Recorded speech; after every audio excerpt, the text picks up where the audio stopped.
दूसरा कुरिन्थियों 6 के 14 से 18 तक में लिखा है, अविश्वासियों के साथ असमान जुए में न जूतो, क्योंकि धार्मिकता और अधर्म का क्या मेलजोल, या ज्योति और अंधकार की क्या संगति, और मसीह का बलिदान के साथ क्या लगाव, या विश्वासी के साथ अविश्वासी का क्या नाता, और मूर्तियों के साथ परमेश्वर के मंदिर का क्या संबंध, क्योंकि हम तो जीवते परमेश्वर के मंदिर हैं, जैसा परमेश्वर ने कहा है, मैं उनमें बसूंगा और उनमें चला फिरा करूंगा, और मैं उनका परमेश्वर होऊंगा और वे मेरे लोग होंगे।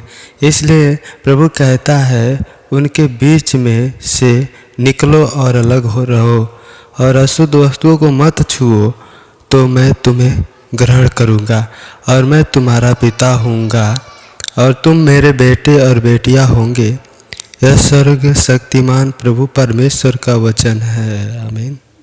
देखिए, पहला गलातियों के 15 पद में लिखा है, परंतु परमेश्वर की जिसने मेरी माता के गर्भ ही से मुझे ठहराया और अपने अनुग्रह से बुला लिया, मतलब परमेश्वर जिसने माता के गर्भ में से क्या किया, मुझे ठहराया और अपने अनुग्रह से बुला लिया। मतलब जब अपने अनुग्रह से अपने पास में बुला लिया है, संसार से चुन के, और मानो अपने अनुग्रह से बुलाया है। वचन कह रहा है कि अनुग्रह किया, और उसके बाद वह अनुग्रह के द्वारा हमको क्या किया, अपने पास में बुला लिया है। इसलिए कहता है, जब हम विश्वास कर रहे हैं प्रभु यीशु मसीह पे, हम विश्वास में बने रहें, और मतलब जब विश्वास में हम हैं तो विश्वासी के साथ मिलजुल के रहें, अविश्वासी के साथ न रहें। तो साफ साफ वचन कह रहा है कि मतलब विश्वासियों का अविश्वासी के साथ क्या रिश्ता और क्या नाता, और मतलब ऐसे कह रहा है, उनसे क्या संबंध, उनसे क्या रिश्ता, मतलब उनसे क्या नाता। मतलब वो कह रहा है कि मतलब बहुत कुछ इसमें बता रहा है कि अशुद्ध वस्तुओं को मत छुओ, और अविश्वासी लोगों से दूर रहो, और उनके संगति में नहीं रहो, उनके साथ में नहीं रहो, उनसे मिले जुले नहीं रहो। मतलब साफ साफ कह रहा है, ज्योति और अंधकार की क्या मिलन हो सकती है? नहीं। तो ज्योति ज्योति रहता है, अंधकार अंधकार रहता है। अंधकार अंधकार ही है, ज्योति और ज्योति है, जो रोशनी है, जो चमक है, जो उजाला है, जो प्रकाश है। इसलिए कह रहा है कि अविश्वासी मनुष्यों के साथ मतलब विश्वासी लोग न रहें।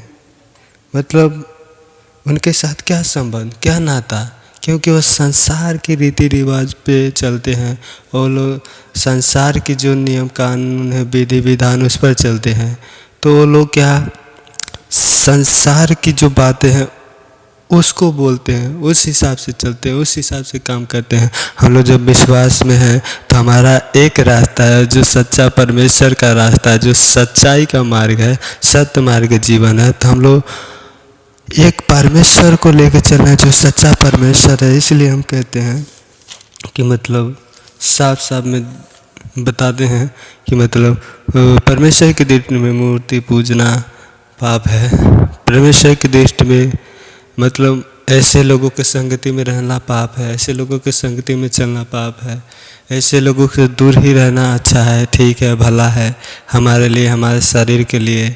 मतलब हम लोग मूर्ति को चढ़ाते हैं, जो भी कुछ भी चढ़ाते हैं, तो हम लोग ये भी क्या करते हैं, अशुद्धता काम करते हैं। हम लोग परमेश्वर को, किसी परमेश्वर को नहीं चढ़ाते हैं, या पूजा पाठ जो भी हम मूर्ति के सामने जो भी चढ़ाते हैं, चढ़ावा करते हैं, तो हम लोग किसको चढ़ाते हैं? शैतान को चढ़ाते हैं, दुष्ट आत्मा को चढ़ाते हैं। वचन में लिखा हुआ है एक जगह, मतलब ये सब बाइबल में लिखा हुआ है, सत्य बाइबल, जो सत्य वचन है, जो परमेश्वर का वचन है। मतलब एक किसी इंसान का लिखा हुआ मतलब अनुभव से कहानी बनाया हुआ नहीं है कि संसार की कहानियाँ बना गया है, झूठी कहानियाँ हैं, सपनों की कहानियाँ हैं। सपनों की कहानियाँ नहीं है, यह हकीकत घटनाएं हैं, यह रियली है, ये सच है कि ये सब कुछ हुआ है। क्या होने वाला है, क्या होगा, वो इसमें सब सच्चाई ये दिया है, क्योंकि ये परमेश्वर का किताब है। इस किताब को परमेश्वर ने दिया है, जिसे पवित्र बाइबल कहते हैं। तो पवित्र बाइबल सच में पवित्र बाइबल है, वो पवित्र है, ये पवित्र शास्त्र है जो परमेश्वर ने दिया है। तो हमारा पिता भी पवित्र है, हमारा परमेश्वर जो है केवल एक है तो पवित्र है, मतलब वो शुद्ध है। वह शुद्ध नहीं है, वो मूर्तियों में नहीं रहता है, हम शरीर में रहता है, हम लोगों के शरीर हम लोग के अंदर रहता है। तो परमेश्वर एक आत्मा है, तो हम लोग के अंदर, हम लोग के भीतर रहता है और चलता फिरता है और काम करता है। तो इसलिए कहता है मूर्ति पूजक वालों के साथ न रहो, सांसारिक वाले रीति रिवाज पर न रहो, उनसे दूर रहो। इनसे क्या नाता, इनसे क्या रिश्ता। तो आप समझ सकते हैं कि मतलब हम लोग संसारी में जब थे तो संसार में कैसे रीति रिवाज करते थे, बहुत सारे पर्व मनाते थे, संसार के बहुत सारे देवी देवता को पूजते थे। तो सब मतलब क्या था, परमेश्वर की दृष्टि में पाप था, क्योंकि परमेश्वर ने कहा है कि मुझे छोड़ और किसी को परमेश्वर न मानना और सिर्फ मेरी उपासना करना और तुम सिर्फ मेरी महिमा करना। तुम अन्य देवताओं की पूजा न करना, तुम अन्य देवताओं की उपासना न करना। इसलिए हम लोग जो ऐसे करते थे तो हम लोग परमेश्वर की दृष्टि में पाप करते थे। जो सच्चे परमेश्वर था उसके दृष्टि में हम लोग गुनाह करते थे, अपराध करते थे। और अभी भी जो लोग ऐसे हैं अभी संसार में, वो लोग परमेश्वर की दृष्टि में पाप कर रहे हैं। तो इसलिए हम लोग ऐसे लोगों के साथ में न रहें कि लोग पाप में जी रहे हैं, पाप में जीवन बिता रहे हैं, तो हम भी लोग पाप में जीवन बिताए, पाप के मतलब दास बन जाएं। पापी लोगों के संगति में हम लोग क्या करें, सहभागी होके चले, साथ में रहें। हाँ, वो लोग अशुद्ध हैं, मूर्तियों को पूज रहे हैं, मंदिरों में जा रहे हैं, बुरे संगति में चल रहे हैं, तो हम भी लोग क्या करें, उनके साथ रह के अशुद्ध हो जाएं, अशुद्धता काम करें, बुराई में फिर फंस जाएं, फिर पाप में डूबने लगे, संसार में डूबने लगे, संसार में जाने लगे। और फिर शैतान क्या करे, दुष्ट आत्मा जब सारे चीज़ों को देखे, मौका पाए, तो फिर क्या करे, शैतान क्या करने आता है, चोरी करने, घात करने, नाश करने। तो मौका पा जाए, ऐसा ना करें कि मतलब फिर से आप एक गलती जो आपने पहले कर रहे थे, जब प्रभु यीशु को नहीं जान रहे थे, तो ऐसा गलती, ऐसा गुनाह अब ना करें कि फिर से वही गलती दोहराएं, फिर से वही पाप में जीवन बिताए, फिर से दोबारा वापस लौट जाएं। जिससे प्रभु ने बचा के लेके आए, जिस सारे चीज़ों से प्रभु ने आपको आज़ादी दिया, छुटकारा दिया, आज़ाद किया, स्वतंत्र किया। तो प्रभु में हम लोग स्वतंत्र हो गए हैं, अब प्रभु में हम लोग बुलाए गए हैं अपने अनुग्रह के साथ। जैसे हमने बताया है कि लिखा हुआ है, प्रभु ने हमें अनुग्रह से बुलाया है। अपने अनुग्रह से हम पर जब ध्यान किया, हम पर दृष्टि किया, तो हमको क्या किया, अपने अनुग्रह और दृष्टि से देखकर हमको प्रभु ने क्या किया, बुलाया। तो इसलिए हम लोग प्रभु के विधि और नियम पर और उनके रीति रिवाज को फॉलो करें और प्रभु में बने रहें, प्रभु के साथ जुड़े रहे, प्रभु के साथ चले। प्रभु के साथ चलना संगति में और स्वतंत्रता है, आज़ादी है, क्योंकि एक जगह लिखा भी है वचन में, जहाँ प्रभु का आत्मा वहाँ स्वतंत्रता और आज़ादी है। बहनों, मैं कहता हूँ कि इस वचन को समझ ले। फिर से मैं बोलता हूँ कि आप ताकि समझ सके अच्छे से, और जैसे प्रभु कह रहा है उस अनुसार से चले। कि मतलब दूसरा कुरिन्थियों में क्या बता रहा है, 6 के 14 से 18 पद में। फिर से मैं बताता हूँ आपको, अविश्वासियों के साथ असमान जुए में न जुड़ो मतलब कह रहा है, क्योंकि धार्मिकता और अधर्म का क्या मेल जोल, मतलब धर्म और अधर्म का, धार्मिकता और अधर्म का क्या मेल जोल, ज्योति और अंधकार की क्या संगति, ज्योति और अंधकार की क्या संगति हो सकती है, क्या संगति, तो पूछ रहा है क्या संगति, आप खुद समझे, कल्पना करें। और मसीह का बलिदान के साथ क्या लगाव? मसीह का बलिदान के साथ मतलब क्या लगाव? या विश्वासी के साथ अविश्वासी का क्या नाता? जो विश्वास में है और जो अभी विश्वास में नहीं है उसके साथ क्या नाता, क्या संगति? क्योंकि वो अभी प्रभु को नहीं जान रहा है, वो सत्य को नहीं जान रहा है, तो आज़ाद नहीं है, वो अभी कहीं न कहीं फंसा हुआ है। तो इसलिए वचन बता रहा है विश्वासी के साथ अविश्वासी का क्या नाता, और मूर्तियों के साथ परमेश्वर के मंदिर का क्या संबंध, और जो मूर्ति हैं उससे परमेश्वर का क्या संबंध मतलब कह रहा है, साफ सा वचन कह रहा है कि क्या संबंध, कुछ संबंध है, नहीं है। इसलिए अविश्वासी लोग मूर्ति के पीछे चलते हैं जो मनुष्य की बनाई हुई है, आज रहेगी कल नहीं रहेगी, और परमेश्वर का नाता नहीं है, उससे संबंध नहीं है मूर्ति से।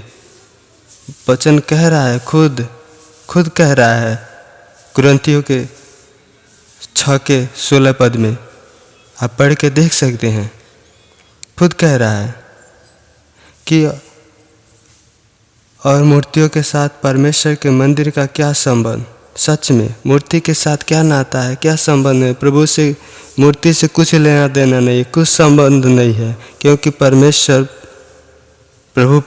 प्रभु यीशु मूर्तियों में नहीं रहता, हम लोग के अंदर रहता है। जो जलता फिरता मंदिर है, इस मंदिर में रहता है, कोई मंदिरों में नहीं रहता। परमेश्वर को हम जहाँ भी पुकारे वहीं पर प्रभु उपस्थित हो जाता है, क्योंकि परमेश्वर का वचन ये भी कहता है कि एक ही समय में हर एक पल हर एक जगह प्रभु उपस्थित रहता है, परमेश्वर उपस्थित रहला, परमेश्वर का आत्मा उपस्थित रहता है। एक ही समय में हर एक पल हर एक जगह हम जहाँ भी प्रभु का नाम लेंगे प्रभु वहीं उपस्थित हो जाता है। कहीं भी रहें हम, देश विदेश, जंगल झाड़ी पहाड़ में, कहीं भी रहें, घर रहें, द्वार रहें, आहार रहें, बाहर रहें, देश रहे विदेश रहें, कहीं भी रहें, प्रभु की जहाँ हम नाम लेंगे प्रभु वहीं उपस्थित हो जाएगा। क्योंकि हम तो जीवते परमेश्वर के मंदिर हैं। परमेश्वर जैसा परमेश्वर ने कहा, मतलब ये कौन कहा? कोई मूर्ति नहीं कहा, कोई मनुष्य नहीं कहा, ये खुद स्वयं परमेश्वर ने कहा कि हम लोग क्या है, जीवते परमेश्वर के मंदिर हैं। मतलब हम जो जीवित हैं तो हम लोग जीवित परमेश्वर के मंदिर हैं। इस मंदिर में परमेश्वर का आत्मा रहता है। जो मनुष्य है, मनुष्य के अंदर परमेश्वर का आत्मा वास करता है और अपना काम करता है, जिससे हम लोग जीवित रहते हैं। और परमेश्वर ने कहा मैं उनमें बसूंगा और उनमें चला फिरा करूंगा। देखिए आगे कह भी रहा है, मतलब में बता रहा है साफ साफ कि मैं उनमें क्या करूंगा, चला फिरा करूंगा। तो अपने जीवते मंदिर में वो परमेश्वर वास करता है और चलता फिरता भी है, जैसे वचन में बता रहा है। और मैं उनका परमेश्वर होऊंगा और वे मेरे लोग होंगे। सच में वो ही हमारा परमेश्वर होगा और है भी और रहेगा भी। हम उसके लोग हैं, रहे भी हैं और रहेंगे भी, क्योंकि जो नहीं जानता उसके अंदर परमेश्वर का आत्मा रहता है और जो जानता है उसके भी अंदर रहता है, क्योंकि सभी को परमेश्वर ने बनाया है। और अधर्मी दोनों से परमेश्वर एक समान प्रेम करता है। अधर्मी और धर्मी दोनों पर मेह बरसाता है। तो सब लोगों के अंदर परमेश्वर रहता है। जीवता परमेश्वर जो है, जो जीवता मंदिर है उसमें परमेश्वर रहता है, उसमें वास करता है। इस मंदिर में परमेश्वर वास करता है और चलता फिरता है और अपना काम करता है। इसलिए प्रभु कहता है उनके बीच में से निकलो और अलग रहो। मतलब अविश्वासी मनुष्य से क्या रहो, जो मूर्ति के पीछे चलने वाले हैं। अविश्वासी लोग हैं जो संसार में फंसे हुए हैं, जो भी पाप में जी रहे हैं, जो भी अंधकार में फंसे हुए हैं। तो इनसे क्या रहो, तुम अलग ही रहो, मतलब दूर ही रहो, उनके पास मत रहो, क्योंकि बुरे संगति में हैं, बुरे चाल में हैं, वो लोग पाप में हैं। तो जैसे वो हैं उनके साथ रहने वाला भी वैसे हो जाएगा, वो भी वैसे ही बन जाएगा, वो भी अशुद्ध हो जाएगा। जब परमेश्वर में पवित्रताई में बढ़ता है, पवित्रताई में चलता है, तो उनके साथ रह के भी वो भी अशुद्ध हो जाएगा, वो भी अभी अपवित्र हो जाएगा। तो इसलिए वचन कह रहा है उनके बीच में से अलग रहो, दूर रहो और अशुद्ध वस्तुओं को मत छुओ, तो मैं तुम्हें ग्रहण करूँगा और मैं तुम्हारा पिता हूँगा और तुम मेरे बेटे और बेटियाँ होंगे। यह स्वर्ग शक्तिमान प्रभु परमेश्वर का वचन है। मतलब किसी इंसान का नहीं है, ये परमेश्वर का वचन है। कहा है कि मतलब अशुद्ध वस्तुओं को मत छुओ, मतलब अशुद्ध जो चीज़ है उसको मत छुओ। उसको जो अशुद्ध सामान है, जो चीज़ है जो अशुद्ध है, मतलब उससे तुम हाथ मत लगाओ, टच मत करो, छुओ मत कह रहा है। तो मैं तुझे क्या करूँगा, ग्रहण करूँगा। तब प्रभु क्या करेगा, परमेश्वर हम लोग को ग्रहण करेगा और हम मतलब उसके क्या होंगे, पुत्र होंगे। और जो पुत्री हैं, जो स्त्री हैं वो पुत्री होंगे। हम लोग पुत्र और पुत्री होंगे, मतलब बेटा और बेटी होंगे। यह स्वर्ग शक्तिमान परमेश्वर का वचन है।